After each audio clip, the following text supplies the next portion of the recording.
Happy Easter, everybody! Happy Easter! Today we're going to talk about how Pedro and Ann... Help me here, Pedro. How we applied for Ann's immigration. Yon, Ann's immigration to be Canadian. Ganito siya. It's already cooked. Hello mga ka-Berks, kis Kusinero po. Saka si Kuradang. Namiss nyo na si Kuradang, ano?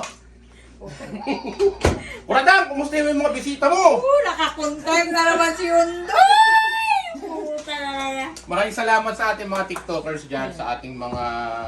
Happy Easter po sa lahat. Kay Ninang Opo. Evelyn. Namiss kita, Ninang. Kay Sir Rick Masada, kay Sir Rick Boye. Masada. Eh, sino pa yung mga ano ko? Indian sa Australia. Kay Tita Mary, hello po Tita sa'yo. Mary. At sa family ni buong family ni Tita Mary. So, Ano ko, hindi ko nasuot yung postizo ko! Puta! postizo? Malum, I forgot my denture. Huwag ka na magpostizo, grabe ka naman, postizo pa. Siyempre! So, Para makita naman ng mga fans natin na iba pala itsura ni Kuradang pag may ipin. biglaan lang po tong vlog namin kasi Kuradang told me to, Susanto, told this one. And she just mentioned it to me like 2 hours ago, 3 hours ago. So these are all rush. Right, Pedro? No, we told you like 3 weeks ago. Oh, come on! Kala mo ha? Talaga po si Pedro, nakontra. Mga kabers, kinukontra tayo ni Pedro. Asawa ko yan. Sabi niya, kakakampi niya yan. O, BK, show them what we are preparing here for, kasi bawal yung mga karni-karni, kaya ganito po yung pagkain natin for today. Pwede na kano, malitsyon ka na. Ay, oo nga pala, may lechon pala tayo. Easter na nga, Pasko na ng pagkabuhay. Oo nga, yun ang sineselebrate natin for today, no, Day? Yes. Correct. Those are done. I don't know what you want to do. Put it in I know, just open it. So just gonna put it here, no need Day, to plate. ikaw, Day, nung nagpunta ka dito sa Canada, Day, Oh. saan ka galing? Nag-cross country ka ba? Galing na ako ng Hong Kong, di ba? Sa Hong Kong ka nang galing papunta dito sa Canada. Oo. So, anong ginawa mo? Direct hire ka ba o nag-agency ka? Direct hire. Direct hire ka? Oo. Direct hire ka pala. So, paano ka nakakuha ng employer dito sa Canada? Ano ba, may tinatawag na site yun eh. Hindi yung job bank. Hindi. Indeed. Hindi. Ano kayang site yun? Para malaman ng mga kababayan natin. Para Ay, nakalimutan ko na. ma-share natin sa kanila. 2013 pa yun. 2013 pa. Almost, no? 2013 pa. Almost one decade na, no? Ay, hindi. 2013 pala ako dumating. Nag-process ako. Oo.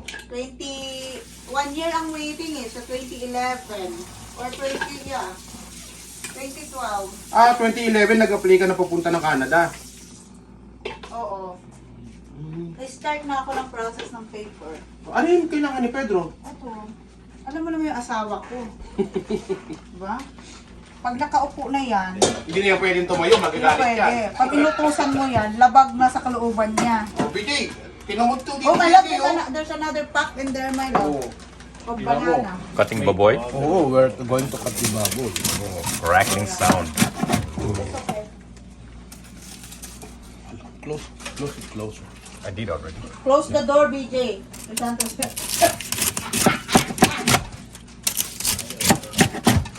Don't worry, you have some food too, my baby love. Sarap. Sarap, no? Sarap, BJ. Syrup ba? Syrup yan. Oh, BJ, you be careful taking video on my armpit, okay? Ayaw makita yung kilikili mo ng No. mga fans natin. I'm gonna have a reveal. So, naalala mo kung anong agency yun, kung anong site yun. Hindi kasi online yun eh. Hindi ka ba gumamit ng agency? Nagpunta ka dito sa Canada? Hindi. Yes, the fans wants to know. Hindi ka gumamit ng agency, direct hire ka talaga, no? Nag-ano ako, basta may online yun, tapos ang ano ko na pumili sa akin. To hit the whole pack, directly place Golden Saba. Oh, okay. 5 to 6 minutes daw. So just like that. And I did an extra minute on the first one. I don't know how long. So 6 minutes. Kay Pedro, yan na lahat. Kay Pedro na lahat yan. Kasi kay Pedro eh. Kay Pedro, kung kay Pedro yan eh. Bawal naman ako ng tahong. Ano ba yan? Bawal ka ba sa tahong?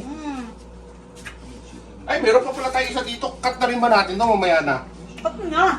Cut na natin to lahat to? Hmm. Okay. Si Kuradang po, pagdating sa pagkain, napakagalante niyang kaibigan natin na yan. Kaya hindi pwedeng hindi ko pwedeng awayin yan kasi mawawalan tayo ng ayuda. Joke lang po, joke lang. Mas maganda rin siya dala sa pagkain. Oh. Ah, Yes, that's Ay! Sorry. mailit. Buka. O yan pa, kay Pedro pa ulit yan. Parang masarap tong balat na to mga kaberto. That smells really good. Oh, crackling sound.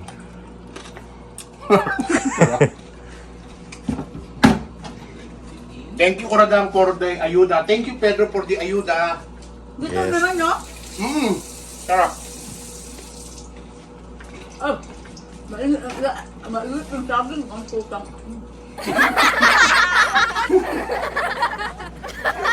Ano pa, may naiwan pa tayo, okay na. Okay na. Oh, may soup tayo dun. Nagawa akong Korean soup. Na!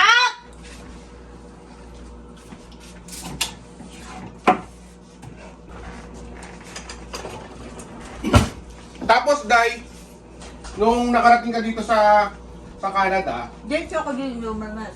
diretso ka ng normal wells kaagad. Tapos Na! nung Nandito akong Korean soup. tapos nung nandito ka na sa Canada, paano ka nag-apply para maging permanent resident? After na lang ano? Hindi. Nagpakasa- Hindi. Kasi ba, tinerminate ako ng amo ko. Nalaman na nagpakasal kami. Ni Pedro. Nag-apply na ako ng permanent through his sponsorship na. Sponsorship ni Pedro. Na spouse. Spousal. Just online. Ay, putang ko na. Oh, the banana explode? Yeah. Oh my god. Na banana explode. So, we can use this one as a dynamite? Yeah. I can't have some beans really hot. Pasensya na ako kayo sa bunganga. So who processed the papers, Pedro, for her to be immigrant? You Yeah. or her? Him. You do? Well, I mean, she ultimately sent them in, but I helped her with them. I did most of the work. Yeah. So did you get an agent to? No. Oh, you apply it yourself? Yeah.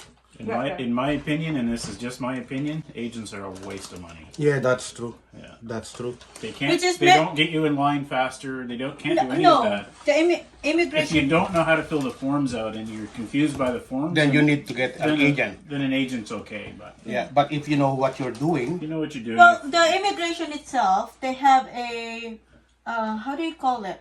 They have their own. Well, they have an agency, but No, not agency. Well, A lawyer. consultant. Consultant that you Yeah. can use it, but you have to have money though. they're expensive, and Yeah. Yeah, because they're expensive. So let's and they don't. Again, they don't get it done any faster. They just make sure the paperwork is correct. So how did you apply? Did you just download it from CIC or? Yep. Oh, you download it from CIC, all the forms and everything. Yeah. Yeah, in the instruction manual, it was So very easy. how long does it take for her to be immigrant, or it takes a while for processing, or It took us 2 years, but we had some issues. 2 years? Yeah, but they requested some documents and they kept not getting them for some reason. So I don't know. Anyway, Yeah. And then you are married here, and why did you marry her again back in the Philippines? It's just the will what is of the my- main reason? The will of my mom, so her family could. because Oh. my mom said that. So no reason at all for her immigration papers. Oh no. Oh, okay. No. No, it was a couple of reasons. Because they Her family- they honor the marriage certificate. Yeah, Yeah. The of one course. that's in here. her family, and it was. I think Wouldn't it have been easier to get your passport name changed quicker if we were married in the Philippines? Okay, so it's easier for her to change her surname to Peter Taylor's surname. Yeah. So when they apply the papers, it's much easier. So you applied it here, not in the Philippines. Our papers. Correct. No, my papers was Oh, from my. We sent them in here, but they're processed in the Philippines because that's where she was.